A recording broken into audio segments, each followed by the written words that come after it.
Benarkah kasus tangkap tangan anggota DPRD DKI M. Sanusi dan pihak swasta ini menjadi momentum untuk Pemprov DKI Jakarta agar segera menghentikan mega proyek reklamasi Teluk Jakarta ini? Atau ini hanya sekedar aksi nakal sejumlah oknum yang ingin mengeruk laba dari proyek yang sebenarnya mulia? Kami akan membahasnya malam hari ini dengan Riza Damanik, Ketua Dewan Pembina Kesatuan Nelayan Tradisional Indonesia atau KNTI.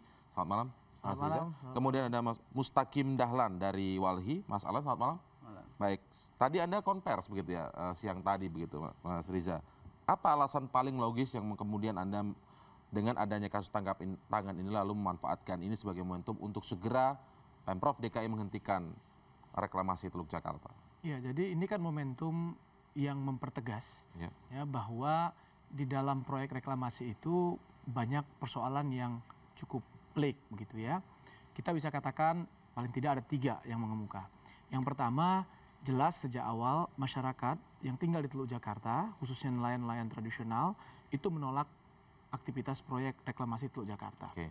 Yang kedua, jelas juga bahwa sejumlah penelitian, ya, kajian-kajian akademik menunjukkan bahwa reklamasi Teluk Jakarta itu tidak memiliki relevansi dengan menyelamatkan kota Jakarta dari banjir dan seterusnya. Yang ketiga adalah bahwa terang juga kelihatan ada sejumlah peraturan perundangan yang sengaja dilanggar ya sebagai konsekuensi dari dikeluarkannya izin pelaksanaan reklamasi ya khususnya di Pulau G, di Pulau F, I dan K. Yang dilanggar yang seperti apa peraturan perundangannya? Yang dilanggar adalah kalau kita baca di dalam PP tentang reklamasi, bila mana pemerintah daerah ingin melakukan reklamasi khususnya di perairan ya, maka harus didahului dengan perda zonasi wilayah pesisir dan pulau-pulau kecil. Nah, sejak akhir 2014 lalu saat Pak Ahok menandatangani izin reklamasi ya di Pulau G. Perdanya belum ada.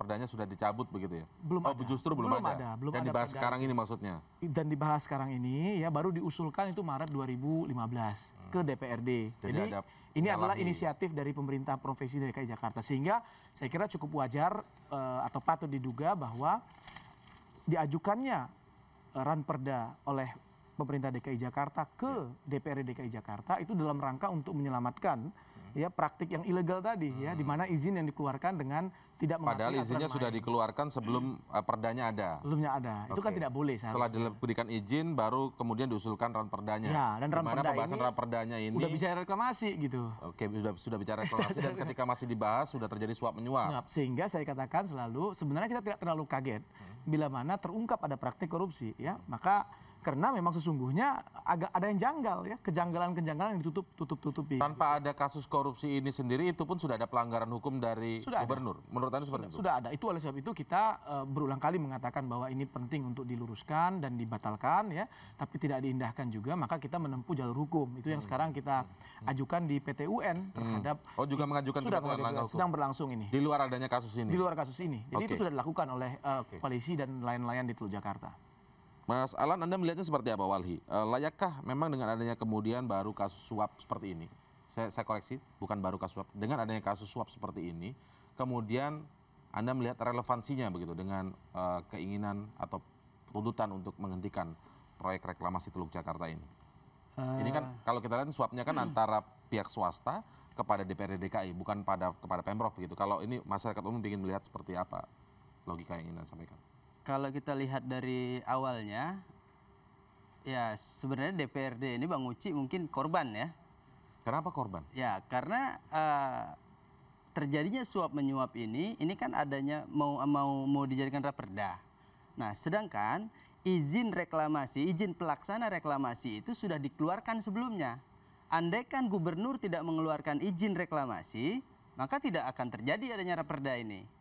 Nah kemudian, tapi apa yang membuat kemudian Sanusi ini menjadi korban? Ya kan ini permainan sebenarnya. Ternyata kalau mau ditangkap seharusnya semuanya tangkap. Gubernurnya yang tangkap pertama. Karena apa? Dia mengeluarkan izin. Kalau misalnya Ahok tidak mengeluarkan izin pelaksana reklamasi, ya mungkin di perdanya juga berjalan baik-baik saja gitu kan. Tapi kan izin yang dikeluarkan oleh gubernur saat itu adalah izin ilegal. Izinnya ilegal karena apa? izin prinsipnya belum keluar atau izin lingkungannya belum keluar, itu sebagai salah satu syarat bisa mengeluarkan izin pelaksana, tapi ternyata izin pelaksana reklamasi sudah dikeluarkan lebih awal. Nah, padahal perdanya belum ada kan? Oke, tetapi Gubernur Ahok begitu Mas Riza menyebut proyek ini tetap jalan karena ada payung hukum Kepres nomor 52 tahun 1995, sementara 2 raperda yang tengah dibahas ini hanya merupakan revisi dari Kepres tersebut. Bagaimana Anda melihat ini dari argumen yang disampaikan oleh Gubernur? Itu yang saya kira penting untuk saya kira mudah-mudahan Pak Ahok menonton ya, baik untuk dibaca dengan baik Perpres nomor 54 tahun 2008.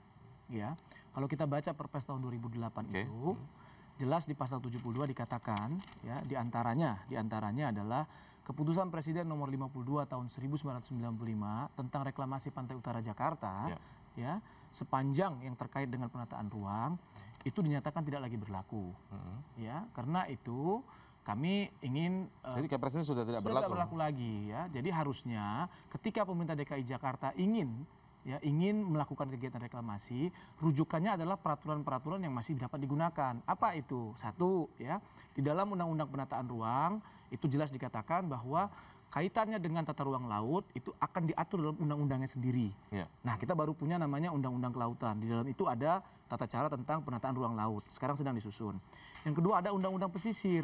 Yang turunannya juga ada PP tentang reklamasi. Dalam kaitan dengan PP reklamasi jelas dikatakan bahwa bila mana pemerintah DKI Jakarta ingin melakukan reklamasi ya di wilayah perairan lautnya, maka dia harus didahului dengan rencana zonasi wilayah pesisir dan pulau-pulau kecil. Perda zonasi wilayah pesisir dan pulau-pulau kecil. Nah, itu yang tidak ada.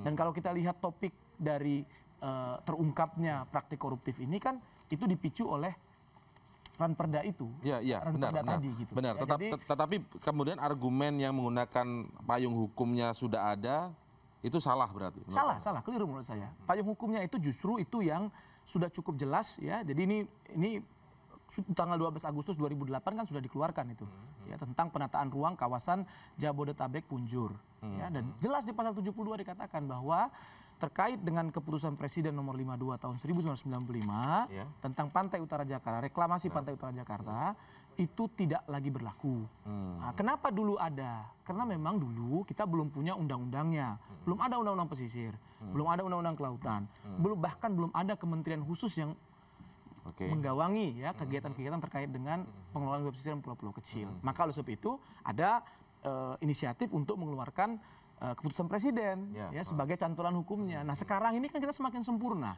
Peraturannya semakin lengkap gitu. Dalam situasi yang semakin lengkap ini kok saya menilai dicabut itu digantikan dengan apa kemudian setelah Kepres itu dicabut? Digantikan dengan ini, dengan keputusan kaitannya dengan Perpres nomor 54 tahun 2008 ini ya. Itu kan di dalam lampirannya disebutkan tentang mana-mana saja sih yang dapat digunakan, mana yang tidak lagi dapat digunakan. Nah, saya melihat kalau kita baca dalam peraturan perundangan kita yang ada sekarang, kok kayaknya kegiatan reklamasi itu semakin jelas aturan mainnya gitu. Kalau dulu bisa improvisasi dari berbagai pemerintah daerah, kalau sekarang tuh semakin jelas. Hanya saja tingkat kepatuhan pemerintah daerah untuk menggunakan ya peraturan perundangan kita yang semakin lengkap ini kok rendah sekali. Itu bisa kita lihat misalnya Teluk Jakarta, Makassar, Teluk Benoa di Bali gitu. Itu juga sama, rujukannya sama. Itu menggunakan Kepres 1995 yang notabene-nya itu sudah tidak lagi layak untuk digunakan begitu. Baik, kalau dari Walhi sendiri melihat bagaimana sih sebenarnya sisi positif negatif ini? Ini masyarakat bertanya positif negatifnya untuk reklamasi di Teluk Jakarta ini seperti apa? Perlu diketahui bahwa untuk saat ini reklamasi sama dengan relokasi. Relokasi sama dengan penggusuran.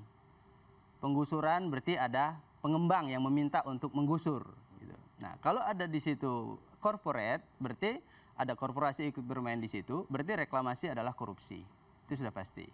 Karena apa? Buktinya dengan kalau pembangunannya kemudian ditujukan untuk memperbaiki wilayah yang ada di sana, kemudian juga memberdayakan masyarakat yang ada di sekitar itu, apakah ini juga merugikan? Sangat merugikan, karena reklamasi ini untuk siapa? Untuk masyarakatkah, untuk nelayankah, atau untuk investor, atau untuk pengembang? Karena apa? Kalau kita bayangkan kalau yang 17 pulau. Untuk siapa? Ya dengan harga kisaran harga yang miliaran itu tidak mungkinlah untuk nelayan Jakarta. Karena apa? Misalnya ada 17 pulau yang akan dibangun. Dari 17 pulau itu, kalau satu pulau misalnya ada 100 tower, dari satu tower itu ada ribuan kamar. Nah, siapa yang bisa membeli kamar-kamar yang ada di tower-tower itu? Apakah masyarakat nelayan Teluk Jakarta bisa membeli di situ? Tentu tidak.